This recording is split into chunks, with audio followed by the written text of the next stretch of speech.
We've all heard that you're supposed to start your downswing with your lower body. And when you watch the best players in the world, they seem to do this effortlessly. And the reason they can do it effortlessly is because they understand the two keys. Those two keys are, when do we start to shift back towards the target, and how does the lead hip work? So in today's video, we're gonna answer those questions. So the first question that we're gonna answer is, when do we start to shift back towards the target?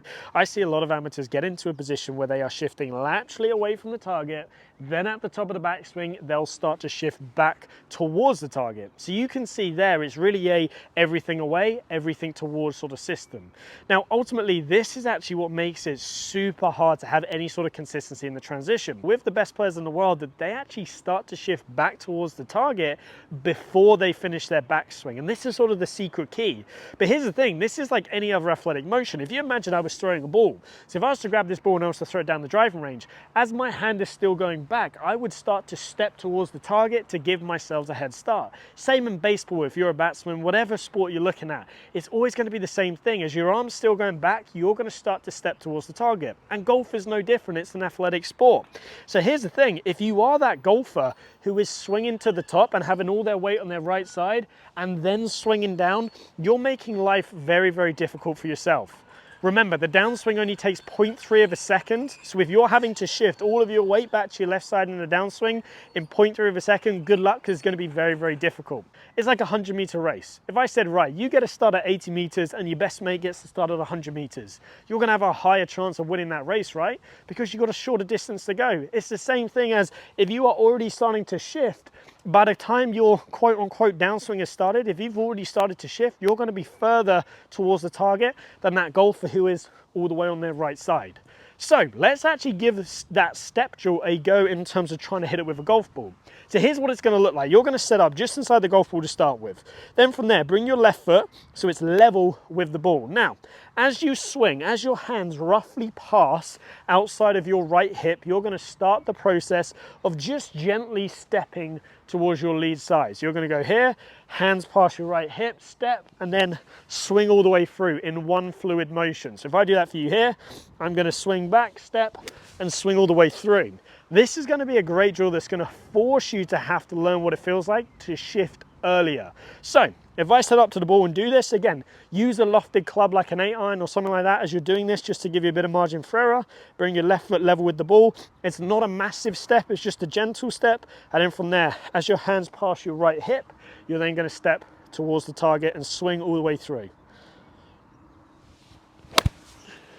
So now that we know that we actually start to shift towards the target before we finish the backswing, what are we looking to see in terms of that lead hip movement? Well, the biggest pitfall that I see that golfers get into that really hurts their swing is as they start down, they start up with that left hip. The left hip works upwards straight away.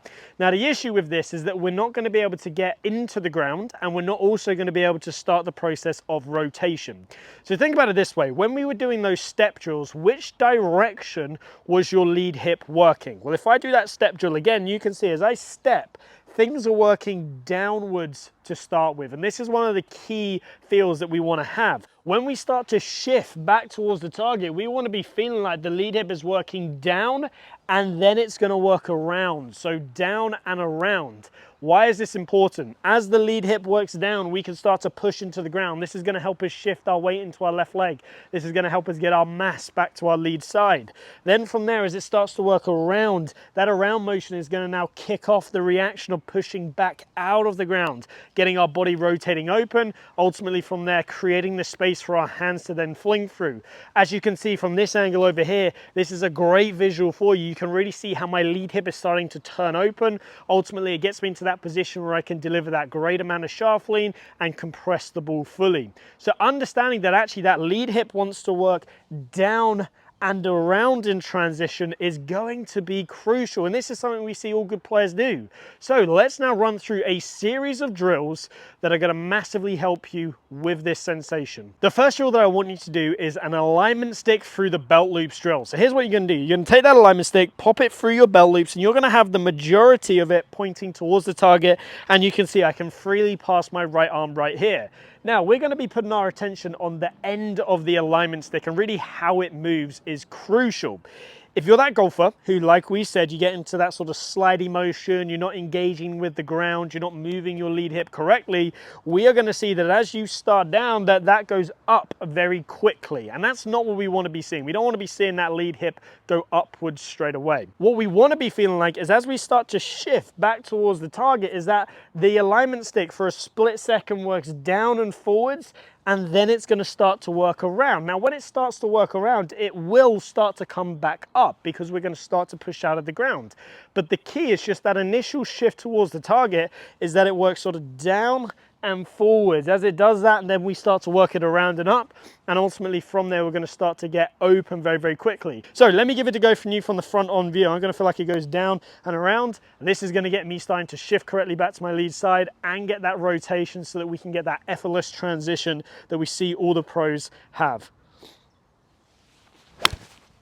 So for this next drill, we're going to get a little bit creative. What I want you to do is to find a solid object. I've obviously got the frame of the building right here, but something that you can loop a towel or a resistance band around. So you could actually use the frame of a buggy. I know it'll give a little bit of pull, but it's going to be good enough. So what we're going to do is loop this around at roughly our shoulder height to represent that sort of 3/4 position in the backswing.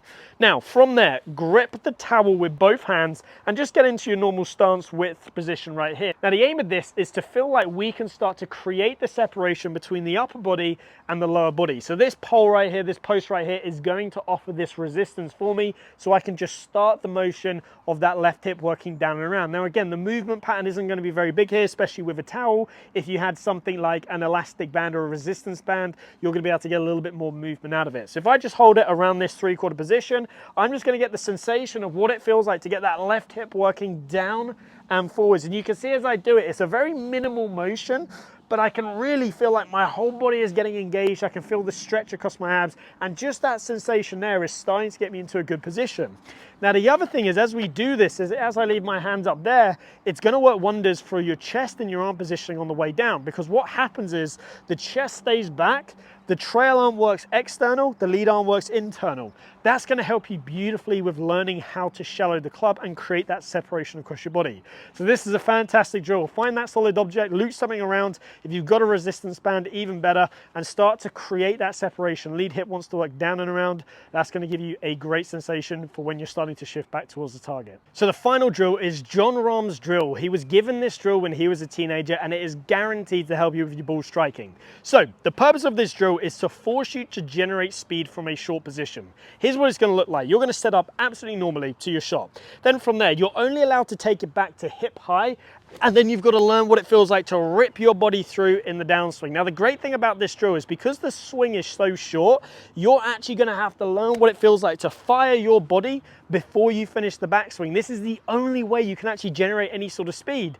And he even said that actually he can generate, he can hit his 8-iron 170, 180 doing it this way. He can generate a huge amount of speed, but this is why he is so quick rotationally, because he learned it early. He learned how to sequence his body correctly. So here's what it's going to look like. You're going to take it back to roughly hip high, and then you're just going to swing all the way through. And again, if it goes a little bit past, that's absolutely fine. The aim of this is to have an excessively short backswing, learn what it feels like to get that left hip going down and around and opening up quick so that you can generate that amazing sequencing. You'll feel what it feels like to start with the lower body and ultimately get everything working through. Let me give it a go for you right here. I'm going to feel like I shorten it down massively and then rip that body open. That felt amazing. I really got that weight to the left side, and that's going to massively help you learn how to sequence your body correctly in the downswing. If you implement everything we've gone through in today's video, I promise you your sequencing is going to get better and your ball striking is going to improve. Now, if you need more one-to-one help, I offer online coaching on the Skillist platform. The link is going to be in the description down below. This is going to be a great way for you to get a lesson no matter where in the world you are with myself. If you've enjoyed today's video, please give it a like and subscribe, and I hope to see you back here soon.